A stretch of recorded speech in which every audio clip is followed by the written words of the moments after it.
नमस्कार वीएलई बंधुओं। तो आज हम लोग देखेंगे सीएससी में अवेलेबल एलआईसी न्यू भाग्य लक्ष्मी, जिसका टेबल नंबर 939 है। उससे हम लोग पॉलिसी कैसे बनाएंगे। तो सबसे पहले हम लोग गूगल में डिजिटल सेवा पोर्टल ओपन कर लेते हैं।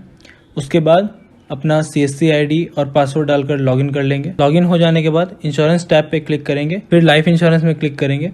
उसके बाद एलआईसी माइक्रो इंश्योरेंस पॉज पे क्लिक करेंगे, फिर डिजिटल सेवा कनेक्ट बटन पे क्लिक करके पोर्टल लॉगिन कर लेंगे। अब माइक्रो इंश्योरेंस प्लान से हम लोग एलआईसी न्यू भाग्य लक्ष्मी, जिसका टेबल नंबर 939 है, पर क्लिक करेंगे। यहाँ हमें ग्राहक का जन्म तिथि, उसका जेंडर, प्रीमियम पेमेंट टर्म मतलब कितने साल के लिए वो कस्टमर पेमेंट करेगा, और उसका सम एश्योर्ड, फिर पेमेंट मोड मतलब मंथली क्वार्टरली कस्टमर के हिसाब से चूज़ करके फिर आगे बढ़ेंगे।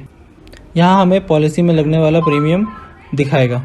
उसके बाद वैलिडेट करके हम प्रपोजल फॉर्म में आ जाएंगे। यहाँ पर ग्राहक का नाम, उसका पता, मोबाइल नंबर, ईमेल आईडी सब कुछ बहुत ही ध्यानपूर्वक भरें, ताकि भविष्य में कस्टमर को कोई परेशानी ना हो और ना आपको कोई दिक्कत हो। अब यहाँ हमें एज प्रूफ का डॉक्यूमेंट सेलेक्ट कर लेना है। फिर उसका आइडेंटिटी प्रूफ में जो डॉक्यूमेंट दिया है उसको सेलेक्ट कर लेंगे। फिर नेचर ऑफ ड्यूटी, वो क्या करते हैं। उसके बाद यहाँ पे अदर प्लान डिटेल्स का जो ऑप्शन है, यहाँ अगर ग्राहक की दूसरी कोई पॉलिसी है सेम टेबल नंबर तो वहाँ पे ये डिटेल्स देना है, नहीं तो इससे आगे बढ़कर हम नॉमिनी की डिटेल्स भरेंगे। ध्यान रखें नॉमिनी का नाम, डेट ऑफ बर्थ सारा एकदम एक्यूरेट भरे, सही भरे, इसमें गलती ना करें। अगर ग्राहक की दूसरी कोई पॉलिसी है सेम टेबल नंबर।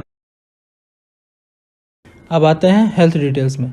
फिर उसका जो गुड हेल्थ है या नहीं है, यस और नो करके है वो उनसे पूछ कर और उसके बाद ही सही भरें।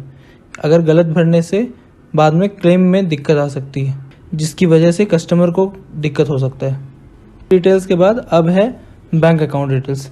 यहाँ पर कस्टमर का नाम, account number, IFSC code, account का टाइप क्या है, सेविंग्स या करंट, वो डालकर फिर हम लोग आ जाएंगे एजेंट कॉन्फिडेंशियल रिपोर्ट में। उसके बाद स्टेट ऑफ हेल्थ मतलब आपका स्वास्थ्य कैसा है। उसके बाद जो एलए टाइम पीरियड है, यहाँ पर ये डालेंगे कि आप उस कस्टमर को कितने दिनों से जान रहे हैं, ठीक है।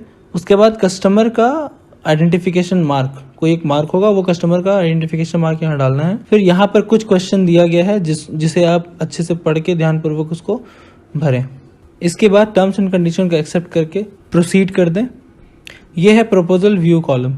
यहाँ पर हम लोग क्या करेंगे, सारा जो डिटेल्स हमने भरा है उसे पहले हम वेरीफाई कर लेंगे।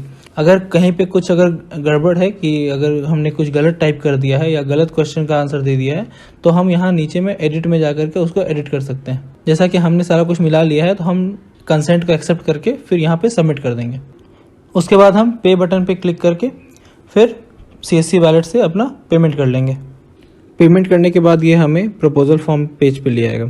यहाँ हमें click to view proposal form पे क्लिक करके कस्टमर का प्रपोजल फॉर्म डाउनलोड कर लेंगे। उसके बाद उसको प्रिंट करके कस्टमर का फ़ोटो और कस्टमर का सिग्नेचर, फिर एक खुद सिग्नेचर करके देन उसको स्कैन कर लेंगे, जिसे हमें अपलोड करना है, जैसा कि हमने यहाँ पे किया हुआ है। अगर कोई इलिटरेट है जो साइन नहीं कर सकता है, तो उसका वहाँ पे हम लोग थंब इम्प्रेशन लेंगे और उसके बाद डिक्लेरेंट का सिग्नेचर लेंगे। फिर यहाँ पे वीएलई का सिग्नेचर कर लेंगे, यहाँ पे फिर कस्टमर का सिग्नेचर करवा लेंगे। उसके बाद उसको अपलोड कर देंगे। ध्यान रहे किसी भी डॉक्यूमेंट का साइज़ 3 MB से ज़्यादा का नहीं होना चाहिए, जैसे फ़ोटो, सिग्नेचर, कस्टमर का आधार कार्ड, पैन कार्ड, उसका बैंक का पासबुक, फिर हमने जो PDF जो स्कैन किया है वो कोई भी 3 MB से ज़्यादा का नहीं होना चाहिए। आप डॉक्यूमेंट चाहे तो इस SSID के द्वारा बाद में भी अपलोड कर सकते हैं। सारा डॉक्यूमेंट अपलोड हो जाने के बाद इस टैब को बंद कर दें। 24 से 48 घंटे के भीतर एलआईसी की तरफ से कस्टमर को और आपको मेल द्वारा पॉलिसी कॉपी भेज दी जाएगी।